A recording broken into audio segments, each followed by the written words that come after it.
Hi friends, welcome to DS teacher academy. Friends, अब हम बात करेंगे बीईटी हिंदी सिलेबस के बारे में। और आपको पता होगा कि बिहार में असिस्टेंट प्रोफेसर बनने के लिए बीईटी यानी कि बिहार एलिजिबिलिटी टेस्ट परीक्षा क्वालिफाई करना होगा, तभी आप असिस्टेंट प्रोफेसर बन सकेंगे। जो लोग यूजीसी नेट क्वालिफाई हैं उन लोगों के लिए कंपलसरी नहीं है कि बीईटी का परीक्षा देना चाहें तो दे सकते हैं। अन्यथा आप असिस्टेंट प्रोफेसर बनना चाहते हैं, नेट क्वालिफाई नहीं है, तो आप लोगों के लिए सुनहरा चांस है यहाँ पे बीईटी का परीक्षा क्वालिफाई करना। अब जो बीईटी का परीक्षा बिहार में करवाई जा रही है ये यूजीसी नेट के तर्ज पे होगी। यूजीसी नेट में जो 100 क्वेश्चन पूछे जाते हैं सब्जेक्ट से और 50 क्वेश्चन होते हैं जीके जीएस आईसीटी से। तो टोटल जो क्वेश्चन होते हैं वो 150 क्वेश्चन होते हैं और 300 मार्क्स का यहाँ पर क्वेश्चन पूछे जाते हैं यूजीसी नेट में। लेकिन बिहार में जो बीईटी का पेपर होगा तो हो सके कि 150 क्वेश्चन 150 नंबर का हो या एक क्वेश्चन 2 मार्क्स का हो तो 300 नंबर का करवाया जाए। लेकिन जो सिलेबस होगा वो यूजीसी नेट के तर्ज पे ही होगा। तो हिंदी सब्जेक्ट के जो है सिलेबस के बारे में हम बात करने वाले हैं। तो जो पहला टॉपिक है यूनिट नंबर पहला का, उस पर हम बात करेंगे। देखिए ये यूनिट नंबर पहला है और जो टॉपिक हुआ हिंदी भाषा और उसका विकास। तो हिंदी भाषा और उसके विकास में आपको हिंदी का विकास के बारे में पढ़ना है। इसमें हिंदी ऐतिहासिक पृष्ठभूमि, प्राचीन भाषा, भारतीय आर्य भाषाएँ, मध्यकालीन भारतीय आर्य भाषाएँ। इसमें पाली, प्राकृत, सरसैनी, अधमागधी, मागधी, अपभ्रंश और उनकी विशेषताएँ पढ़ना है। और इसमें व्याकरण भी आपको पढ़ना होगा। यूजीसी नेट में जो है व्याकरण से क्वेश्चन 2 से 3 क्वेश्चन देखने को मिलता है, लेकिन यहाँ पे आपको बीईटी में लमसम 5 से 6 क्वेश्चन देखने को मिल सकता है।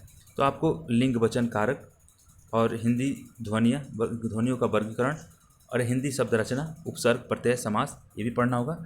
वाक्य रचना, हिंदी भाषा का प्रयोग विविध रूपों में और बोली, मानक भाषा, राज्य भाषा, राष्ट्रीय भाषा और संपर्क में आने वाली संचारीय भाषा के बारे में आपको पढ़ना होगा।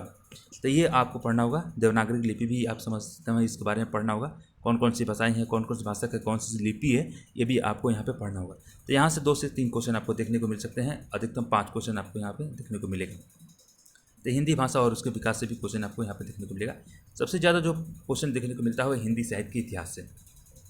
तो हिंदी साहित्य के इतिहास से आप हैंड राइटिंग में लिखा हुआ मेरा नोट्स आप प्राप्त कर सकते हैं बिल्कुल फ्री में। और वो पीडीएफ आप कहाँ से प्राप्त करेंगे वीडियो के लास्ट में आपको बताने वाला हूँ। तो यहाँ पे जो टॉपिक है यहाँ पे देख सकते हैं अलग अलग टॉपिक है, उस टॉपिक को आपको कवर करना हुआ। हिंदी साहित्य के इतिहास में आपको ज़्यादातर क्वेश्चन देखने को मिलता है, 10 से 12 क्वेश्चन यहाँ से आपको देखने को मिलेगा। भारतीय आंदोलन यहाँ पे आपको देखने को मिलेगा। हिंदी साहित्य के बारे में भी पढ़ना होगा, जो इतिहासकार रहा है। भक्ति काल भी पढ़ना होगा और रीत काल भी पढ़ना होगा। फिर उसके बाद से आधुनिक काल और द्विवेदी युग, छायावाद युग, ये चीज़ आपको पढ़ना होगा। कौन से कवि के समकालीन कौन कवि रहे ये भी आपको पढ़ना होगा। क्या सत्र रहा, किस ईस्वी में वो कवि का जो है भाषा का प्रचार प्रसार हुआ था, ये चीज़ आपको यहाँ पे पढ़ना होगा। तो हिंदी साहित्य के इतिहास से ज़्यादातर क्वेश्चन आपको देखने को मिलेंगे। ये ध्यान रखिएगा, हिंदी गद्य का उद्गम विकास क्या रहा, भारतेंद्र युग के हिंदी का विकास कब रहा, पुनर्जागरण कब हुआ, भारतेंद्र और उनके युग में पत्रिका का प्रारंभ हुआ, 19वीं शताब्दी में हिंदी का पत्रिका, आधुनिक काल की अवधारणा है, ये चीज़ आपको पढ़ना होगा। छायावाद युग में वही पढ़ना, छायावादी काव्य की प्रमुख विशेषताएँ पढ़नी होगी और समकालीन कवियों के बारे में आपको पढ़ना होगा। तो ये चीज़ आप बिल्कुल ध्यान रखिएगा। सबसे ज़्यादा क्वेश्चन जो यहाँ पे आपको देखने को मिलेगा हिंदी साहित्य के इतिहास से ही, क्योंकि यूनिट दूसरा से। अब यहाँ पे हिंदी साहित्य की गद्य विधाएँ। गद्य विधाएँ में आपको हिंदी उपन्यास पढ़ना होगा, हिंदी कहानी पढ़ना होगा और हिंदी नाटक भी आपको देखना होगा। हिंदी नाटक में बहुत सारे स्टूडेंट जो है कन्फ्यूज रहते हैं, तो आपको घबराना नहीं है। हिंदी नाटक आपको एक एक टॉपिक को आप अच्छे से कवर कर लीजिएगा, ताकि यहाँ से क्वेश्चन भी आपको 2 से 3 देखने को मिलते हैं। हिंदी निबंध से 2 क्वेश्चन देखने को मिलेंगे और हिंदी आलोचना से 1 क्वेश्चन देखने को मिल सकता है। तो इस टॉपिक से जो आपको क्वेश्चन जो होगा हिंदी साहित्य की गद्य विधाएँ, इससे भी आपको 5 से 6 क्वेश्चन देखने को यहाँ से मिल सकता है। अब यहाँ पर अगला टॉपिक बात करने वाले हैं हिंदी बीईटी में हिंदी का सिलेबस के बारे में। और देखिए हिंदी की अन्य विधाएँ और हिंदी की प्रवासी साहित्य, तो ये भी चीज़ आपको पढ़ना होगा। साहित्य शास्त्र से क्वेश्चन आपको देखने को मिलेंगे। साहित्य शास्त्र में रस, शब्द, प्लूटो एवं काव्य। देखिए यहाँ पे जो कवि हैं, जो उनके मत क्या रहा, अरस्तु जो हैं उनके द्वारा पढ़ना होगा। तो अलग अलग जो है यहाँ पे दिया गया है उसको आपको कवर करना होगा। इसमें धन, विभक्ति और सबसे बड़ी बात है कि आप यूजीसी नेट की तैयारी कर रहे होंगे तो आपके लिए बीईटी का जो है परीक्षा क्वालिफाई करने के लिए ज़्यादा मेहनत नहीं करना पड़ेगा, क्योंकि सिलेबस जो है सेम रहेंगे। पेपर का जो लेवल होगा पूछने का वो थोड़ा लो लेवल का होगा, आपको घबराना नहीं है। जो ऑलरेडी पढ़ चुके हैं सिलेबस का और नहीं पढ़े हुए हैं तो इसका स्क्रीनशॉट ले सकते हैं। स्क्रीनशॉट लेकर हर एक टॉपिक मैं हैंड राइटिंग में लिखा हुआ हूँ, वीडियो के लास्ट में बताऊँगा कि टेलीग्राम चैनल पर कैसे आप उसको प्राप्त कर सकेंगे। तो ये हिंदी साहित्य का शास्त्र है, साहित्य शास्त्र, ये आपको पढ़ना होगा। अब वैचारिक पृष्ठभूमि, यहाँ पे भारतीय नवजागरण और स्वाधीनता आंदोलन की वैचारिक पृष्ठभूमि पढ़ना होगा। हिंदी नवजागरण, खड़ी बोली आंदोलन, फोर्ट विलियम कॉलेज के बारे में आपको पढ़ना होगा। भारतीय और हिंदी नवजागरण भी पढ़ना होगा। महावीर प्रसाद द्विवेदी और उनकी नवजागरण, गांधीवाद दर्शन, अम्बेडकर दर्शन और लोहिया दर्शन, ये चीज़ आपको पढ़ना होगा। और ये वेरी वेरी इंपॉर्टेंट है, यहाँ से क्वेश्चन भी पूछे जाते हैं, आजकल इसी का ट्रेंडिंग चल रहा है, तो यहाँ से क्वेश्चन आपको ज़्यादातर देखने को मिलेगा। और 1 से 2 बार इसको आप दोहराते रहिएगा।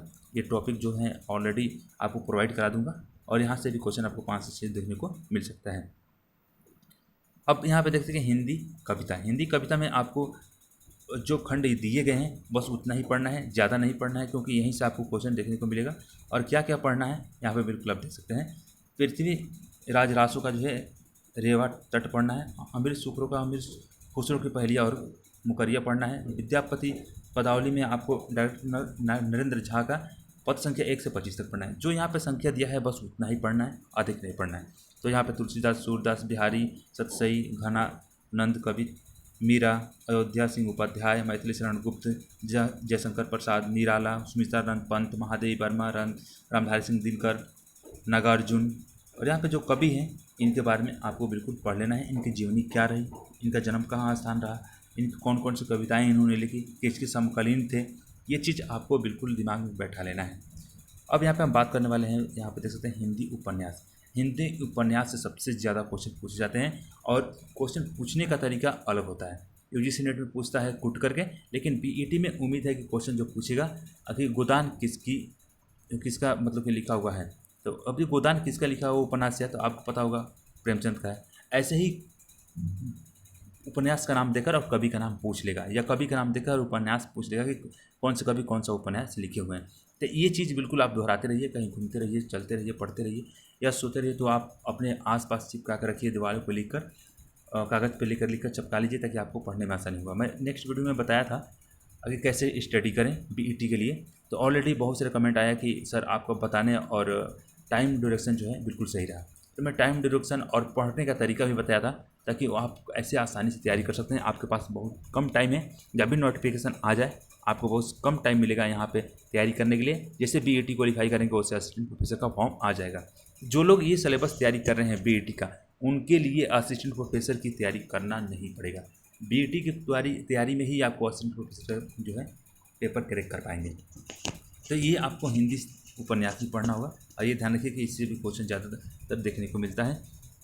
झूठा सच, मैला आंचल, मानस का हंस, राग दरबारी, ये जो उपन्यास है किसका लिखा हुआ है ये आपको बिल्कुल पता होना चाहिए। ठीक है। हिंदी कहानी भी आपको पता होगा कि कहानी कौन से कवि कौन सी कहानी लिखे हैं, तो ये चीज़ भी आपको बिल्कुल दिमाग में बैठा लेना है। इससे 2 से 3 क्वेश्चन देखने को मिलेंगे, ज़्यादातर क्वेश्चन नहीं आते हैं। उपन्यास से ज़्यादातर क्वेश्चन देखने को मिलता है, 2 से 3 क्वेश्चन दे देगा। 3 क्वेश्चन ऐसे पूछ देगा कि ये कवि ने कौन सा उपन्यास लिखा है, जैसे मुंशी प्रेमचंद ने कौन सा उपन्यास लिखा है, फिर पूछ देगा कि गोदान किसने लिखा है। ऐसे करके 2-3 क्वेश्चन पूछ देगा और 2 पुट करके दे देगा पेपर, यानी कि 5 क्वेश्चन उपन्यास से आ जाएगा। और कहानी के सेम वैसे ही क्वेश्चन पूछा जाएगा, तो आपको घबराना नहीं है। हिंदी नाटक आप समझते होंगे। संस्कृत में कुछ ऐसे भी नाटक हैं जो हिंदी में भी हैं, ये ध्यान रखिएगा, तो उसको भी आपको स्टडी कर लेना है। ये मत कहिएगा कि आउट ऑफ सिलेबस क्वेश्चन आ गया। हिंदी और संस्कृत का कुछ ऐसे भी कवि हैं जो एक दूसरे में जो है संबंधित नाटक लिखे हुए हैं, तो उसको भी आपको बिल्कुल ध्यान में रखना है। कभी कभी संस्कृत का भी चैप्टर यहाँ उठा देता है, तो घबराना नहीं है, क्योंकि ये जो संस्कृत परिचायिका होती है उससे क्वेश्चन उठा देता है ये, तो उसको भी आपको घबराना नहीं है। हिंदी निबंध में आपको समझते हैं कि हिंदी बालकृष्ण भट्ट, प्रताप नारायण मिश्र, रामचंद्र शुक्ल का आपको मैं बता दूं कि यहाँ पे थोड़ा सा मैंने मिस्टेक किया था ऊपर। रामचंद्र शुक्ल का जो है हिंदी साहित्य का इतिहास, ये आपको पढ़ना होगा, और इसका PDF मैं ऑलरेडी टेलीग्राम चैनल पर पोस्ट कर दूंगा। इनकी पूरी लिखी हुई हिंदी इतिहास का PDF मेरे पास है, और 100 क्वेश्चन जो वेरी वेरी इंपॉर्टेंट है, वहाँ से आप पढ़ लेंगे तो हिंदी साहित्य इतिहास और हिंदी निबंध इनका क्लियर हो जाएगा। यानी कि 2 टॉपिक, सबसे ज़्यादा क्वेश्चन हिंदी साहित्य से आता है, हिंदी साहित्य का इतिहास से, तो वहाँ से 10 से 12 क्वेश्चन वो टॉपिक से कवर हो जाएगा, और रामचंद्र शुक्ल का जो है निबंध जो है वो भी क्लियर हो जाएगा। तो मैं ऑलरेडी टेलीग्राम चैनल पर आप लोगों के लिए अपलोड कर दूँगा, वहाँ से फ्री में डाउनलोड कर सकेंगे। तो ये हिंदी निबंध आपको तैयारी करना होगा। और आत्मकथा, जीवनी तथा अन्य गद्य विधाएँ, ये भी आपको पढ़ना होगा। जैसे राम वृक्ष बनवारी, महादेवी वर्मा, तुलसीदास, शिवरानी देवी और मन्नू भंडारी, विष्णु प्रभाकर, तो ये जो कवि हैं इनकी आपको जीवनी पढ़ना होगा। ये भी कवि हैं, हरिवंश राय बच्चन, रमणिका गुप्ता, ये कृष्णचंद्र, दिनकर, मुक्तिबोध, राहुल संकृत्यायन और आगे हैं। तो इनका जो है आपको पढ़ना होगा। ये हिंदी का सिलेबस रहा और ये हिंदी का सिलेबस उम्मीद है कि आप इसको, मैं धीरे धीरे स्क्रॉल कर रहा हूँ ताकि आप आसानी से इसको स्क्रीनशॉट ले सकते हैं। ऊपर से मैं कर दे रहा हूँ, स्क्रीनशॉट लेकर आप आसानी से तैयारी कर सकते हैं। यूट्यूब पे भी ऑलरेडी वीडियो पड़ा रहा है, आप जाकर वहाँ से हर एक टॉपिक को सर्च कर करके आप तैयारी कर सकेंगे। तो यहाँ से आप स्क्रीनशॉट ले सकते हैं। ये पहला टॉपिक रहा, ये पहला टॉपिक, इसको स्क्रीनशॉट ले लीजिए। और ये दूसरा इकाई है, दूसरा उसमें मैं ये टॉपिक इसमें आप पूरा नहीं आ रहा है, लेकिन 2 भाग में आप इसको ले सकते हैं।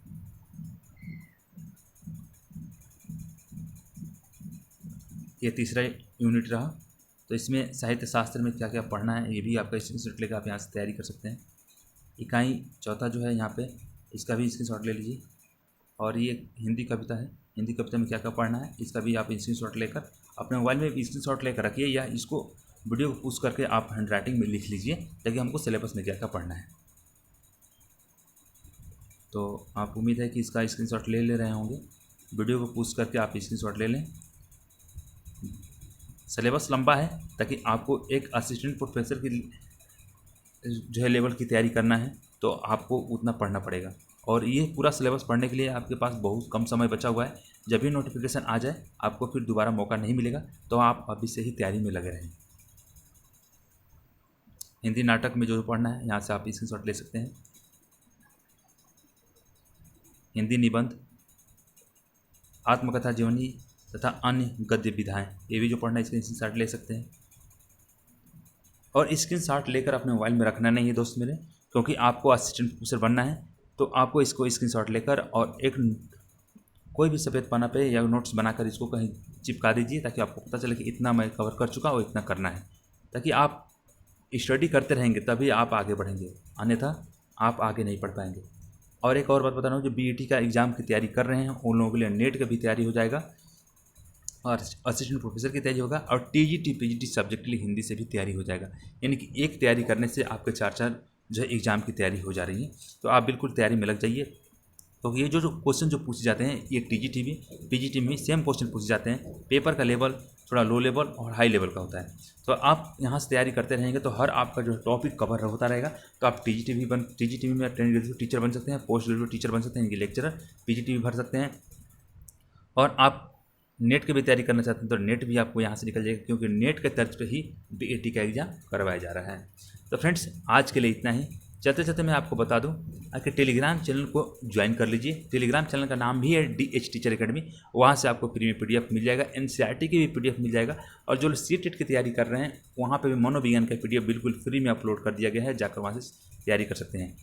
पूरे 22 सब्जेक्ट का जो है PDF मैं अपलोड किया हूँ। एग्रीकल्चर और गृह विज्ञान का PDF मैं ऑलरेडी वहाँ पे अपलोड नहीं किया हूँ। तो जो लोग एग्रीकल्चर और गृह विज्ञान होम साइंस से तैयारी कर रहे हैं बीईटी का या यूजीसी नेट का या टीजीटी पीजीटी का, तो कुछ दिनों में मैं उसका भी PDF हैंड राइटिंग में लिख के और वहाँ पे अपलोड कर दूंगा। NCERT की बुक मिलेगी तो NCERT की बुक भी मैं वहाँ पे अपलोड कर दूंगा, ताकि आप वहाँ से आसानी से क्वेश्चन का जो है तैयारी करके आप बीईटी क्वालिफाई कर पाएंगे।